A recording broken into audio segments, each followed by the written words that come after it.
Hi guys, welcome back to the channel. I'm Office Bloke Daz. I'm Office Bloke Mike. Here we are, the two of us. Yes, we are. A bit of plane takeoff failures caught on camera. Ooh. Well, I'm not flying for a while, so I don't mind watching it at the moment. So I'm always one of them on the plane. I always say to the person next to me, just as we tear out on the runway, imagine if we skid off now.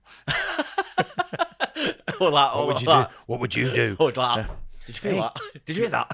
Yeah, do you remember me telling you about that time when I was on the I was on a flight coming down and it jolted in turbulence? Yeah, I think you did. The girl next to me flew up and hit the ceiling and landed in the aisle. I had my seatbelt fast. It happened again the other day. It did. Did you see it? Well, it's on the news, Singapore Airlines, It's everywhere. yeah. Unfortunately, a guy died as well, didn't he? It was that he had bad. a heart attack, yeah. Yeah, is that what it was? It was a heart attack he passed away from, Right. yeah. But I saw someone else yesterday, really injured. Yeah. Like big, cuts I on think the red 2 or 3 of bandages. them were pretty badly injured, weren't it? People that were up and down, walking up and down the aisle to go into the bathroom or whatever. I mean, you never know if you're up and down walking around. There's nothing you can do. But obviously, as soon as you sit down, I always keep my seatbelt fastened. Always. I do. If I'm sat down, I do always as well. But with longer flights, at some stage, you've got to get up to use the bathroom, haven't you? So you're just absolutely unlucky, aren't you? But I think it's the worst turbulence that you've ever experienced, apparently. It didn't say how far they dropped. 6,000 feet, I think. Is that what it was? Yeah. Oosh. Yeah, because I wrote to Etihad. To ask them how far we dropped, and they never got back to me. Oh, really? Yeah. Oh, right. Because it was a massive, it was a substantial one. But lucky for us, I don't think anyone got injured. Yeah, but one girl hit the bloody above, the baggage things above. Yeah. Come down, landed Baggage in the compartments. Yeah, and I was just sat there looking at it, going like, "Ooh, yeah, should have had your seatbelt on. Should have had your seatbelt on." Yeah, not my problem. I'm Can't not first aid. Hey, Tend to be asleep. But it's one of those, isn't it? You just never know. You can happen any time. Turbulence, pretty much, can't it? Should we have a look at these? Yeah. Plane takeoff failures caught on camera. From a struggling plane in Frankfurt, Germany that couldn't get off the runway, and an Indian Air Force pilot who was forced to dump his fuel and training bombs, to a Colombian cargo plane that crashed thanks to an outdated flight manual, and much more. Here are the craziest plane takeoff failures caught on camera.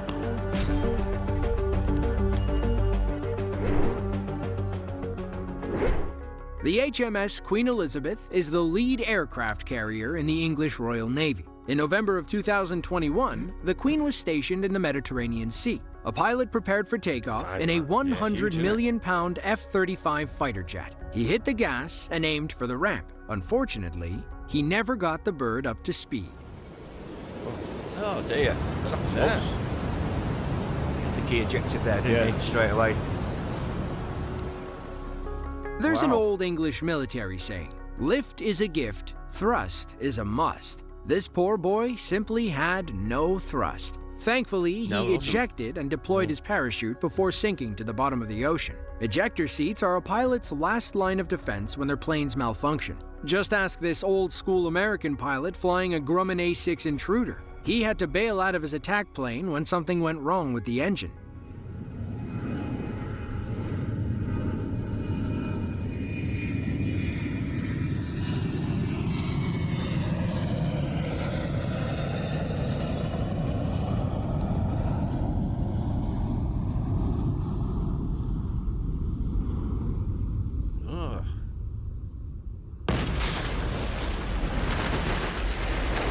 Be a jolt that as well, right? Oh, yeah. Control kept screaming at him to climb, but there was nothing he could do. Eventually, climb turned into eject. Yeah. He and his co-pilot shot out sideways and landed safely in the ocean. According to the pilot, the G-force from the ejection caused severe spinal compression. He was an inch shorter when they pulled him out of the water. Wow. God. Now you're bound to hit a few birds when flying massive airplanes through the sky. According to the FAA, over 10,000 birds are struck each year by planes. That's about 26 per day. On New Year's Eve of 2011, Southwest Flight 3702 prepared for takeoff at Portland International Airport, or PDX. The passengers and crew were en route to Oakland, California, around 12:30. Shortly after takeoff, a pair of birds flew past the plane. One got sucked into the right engine.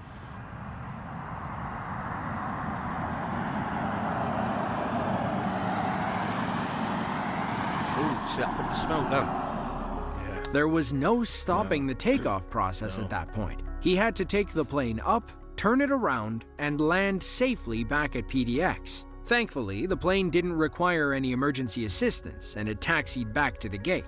Nobody was injured, but the bird strike did cause some minor damage to the right wing. The flight was rescheduled to depart at 6 p.m. that night. Some passengers made other accommodations, while about 100 others stuck it out. What would you do? I don't know. I've been on a plane where we've bounced on the runway, like we've touched down, and then he's not, and then he's gone off again. He's took off again and gone round. Right. That's kind of a bit scary. I bet it is. Yeah. Because I had a kid next to me who was like really sort of like worried and crying, and they stare at you looking for like some kind of like assistance, and I'm like, wrong guy. I just like, I'm not arsed. But we got on I was on a Thai flight once, Thai Airways, and we took off and we were flying for probably about a good 10 minutes. But my ears never pop on the plane. I was in so much pain. Right. I was like, Jesus. My ears were popping like mad, and I'm like trying to like, you try and like open and close your mouth to sort of like make it go. And I was like, and then the pilot came on and said they were giving out the food at the time. They were just coming around with like the trays and the napkins and the these little tablecloths and all that.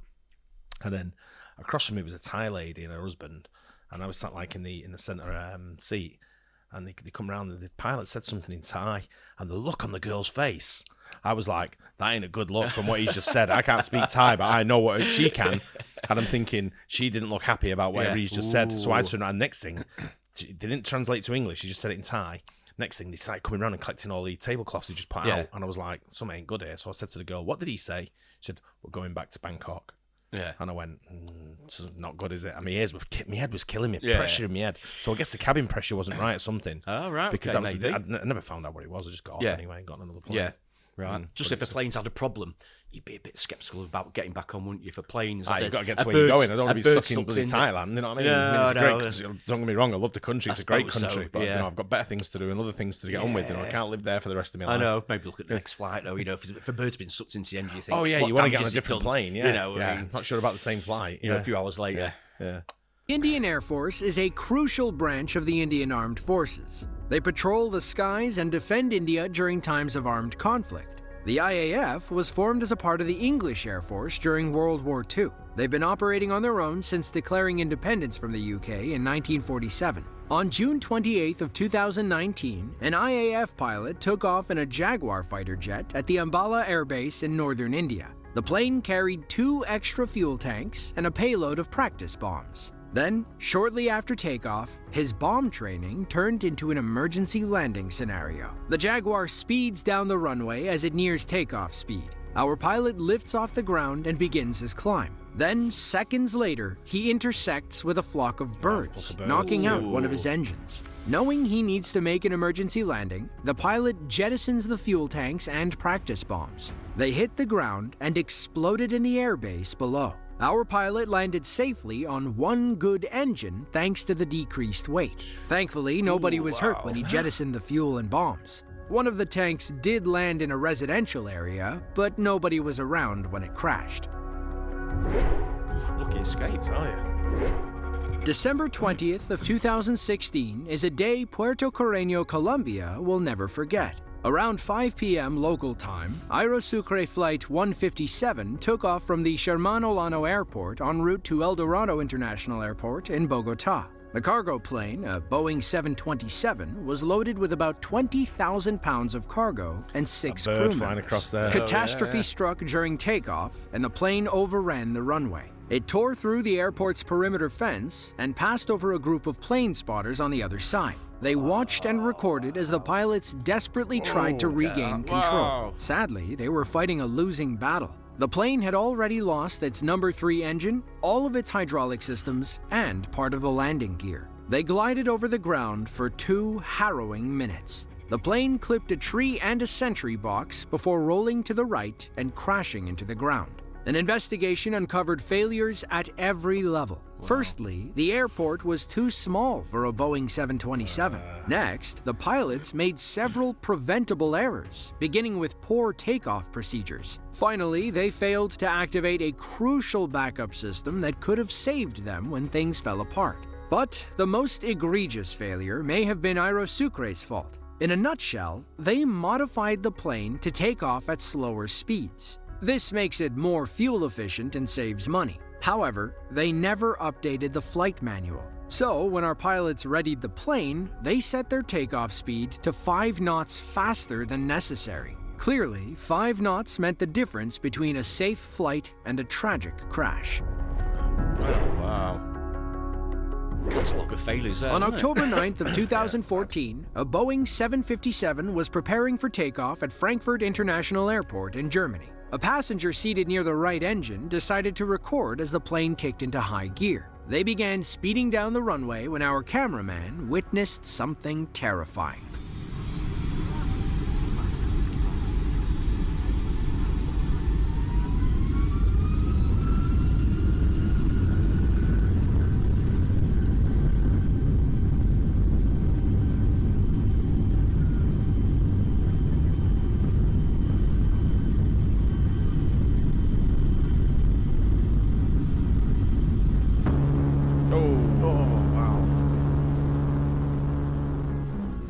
Thankfully, the plane was going slow enough to stop and abort the takeoff. It shut down in the middle of the runway, and firefighters raced out to inspect the damage. 2 rotor blades were in bad shape, rendering the plane unflyable. Thankfully, everybody on board was okay and hopped on a different plane a few hours later. Was that good? It looked like it, didn't it? Yeah. On January 15th of 2009, U.S. Airways Flight 1549 took... I was out with a mate the other day, and he told me that they're working on don't want to disclose too much information. They're working at an airport, let's say, right? And he's doing what he was doing on his maintenance thing. They're not airport workers; they're contractors from outside doing what they need to do in the airfield, whatever they were tasked to do. Yeah. Anyway, one of the workers has left a crowbar on the runway. Wow. Yep. I need to go and get that one pretty sharpish, I would suggest. Well, they got caught. Oh, really? Yeah, they got a phone call. When I was with him, he got a phone call that there needs to be a review and I don't know what's gone on. What they call it, an investigation of why it was left there. Oh, it's a pretty dangerous sign. Yeah, that is a big no-no. Yeah, he was fuming. No, I bet he was. Yeah, he wasn't in a good mood for the rest of the day. It was at Declan's wedding as well. Oh, was he? Oh, dear. Had to try and cheer him up. He was on his mind. Yeah. Oh, I'm not surprised. Yeah. Wow. Took off from LaGuardia Airport in New York City. It was en route to Charlotte, North Carolina, with 2 pilots, 3 flight attendants, and 150 passengers. From there, the Airbus A320 was supposed to fly to Seattle, Washington. Unfortunately, it never made it out of the Hudson Bay area. The pilot in command was 57-year-old Chesley Sully Sullenberger. He was a former fighter pilot in the U.S. Air Force. After retiring from active duty, he turned to commercial airlines. By January of 2009, Captain Sully had logged nearly 20,000 hours of flight time. You could say he'd seen it all in his long career. A flock of birds shouldn't have been an issue. Shortly after takeoff, Flight 1549 struck a flock of Canadian geese at about 2,800 feet in the air. Feathers and bird bits covered the windshield.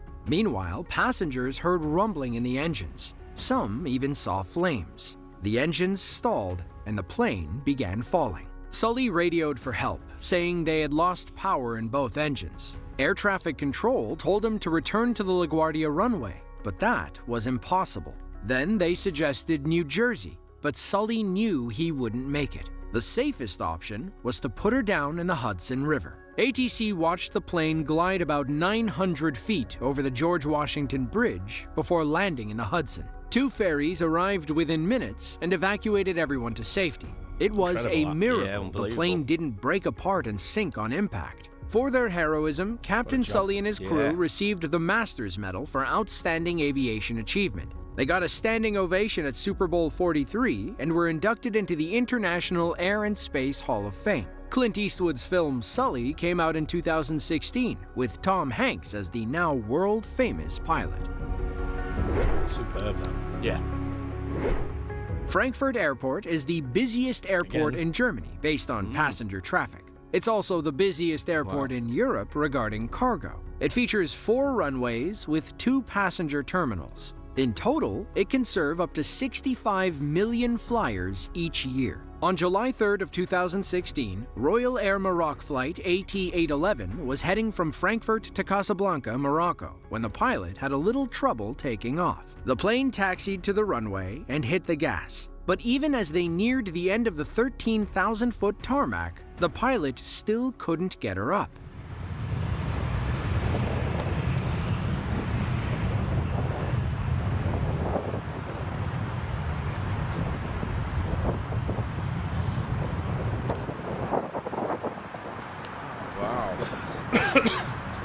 weight, do you think? Must be, yeah, and that's strange. Normally, if you get up to take-off speed, then unless the flaps weren't working properly, I don't know. It's sort of like half there, isn't it? Oh, there we go. Oh. Thankfully, the pilot achieved enough lift and got the plane airborne. They continued to Morocco without any further incident. According to an internal report, the crew rotated at too low a speed but controlled the pitch to avoid a tail strike. They weren't sure why the aircraft rotated before reaching sufficient airspeed for climbing. As the video went viral online, Royal Air Maroc wanted to clear the air on some misinformation. In a 5-part tweet translated from French to English, they said the ATC tower warned the pilot of a possible turbulence wake coming off a landing A330. As a result, the captain maneuvered to accelerate and achieve speeds which permitted safe takeoff. If you enjoyed this video and want to see another, yeah, good that. Yeah, I enjoy things really like that. I grew up right next to the airport, and our house was probably about 50 metres from the top of the runway. Oh, really? And, wow. Yeah, and I don't know what causes it. Some aviation people would know, but I'm not really sure what used to cause it. But planes used to come into land, and then shortly afterward, you do like loads of noise. It'd be like a sort of noise afterwards. After the plane had long gone, and it'd make a noise following it, sort of thing, like some kind of like. Maybe it's that. Maybe that's the turbulence following it on. I'm guessing. Yeah, so. I don't know what it is. Aviation people might know, but it used to make used to hear it all the time. Yeah. But yeah, it's funny. People used to come to your house when they were kids, and sort of like the plane would sort of like go past your window, like just everyone would go, "Gee, that's low." I was like, "Do you know what it has to be? It's going to land in about 50 meters there." I said, "So any higher, it's not going to work if it's sort of like 60,000 feet in the air or whatever, 30,000 feet in the air." Yeah, but the guy, Sully. Yeah, it's landed at Hudson. I mean, it's a superb story. Yeah. What an absolute hero! Legend. I mean, that must take some skill. Landed and balls. Landed it on, and no one getting killed or anything like that. Yeah. And balls as well. Yeah, I mean, fair play. But these guys, these pilots, are so calm and professional, aren't they? Absolutely brilliant. I was in a British Airways cockpit once, going over to New York. And the pre 9/11 when you were allowed probably to go in the cockpit, and I was sat there, I was chatting with the pilot and the co-pilot, the first officer, and all of a sudden this massive like flash shot in front of us, and I went, "Jeez, what was that?" Yeah, you know what I mean? He was like, "Oh, it's a bit of, like space debris." Yeah, I'm like, "What? I've never even heard of such a thing." Yeah, and it's just a big like obviously like a meteor type thing. Come into the atmosphere and burn up, so like in front, not directly in front of us, like in the distance. Yeah, but it's not like, and that'd be travelling that, will it? But you as saw well, you wouldn't see it? it, and it's like puts the craps up your I bet it does, yeah. Yeah, but the best thing I've ever seen is thunder and lightning from above.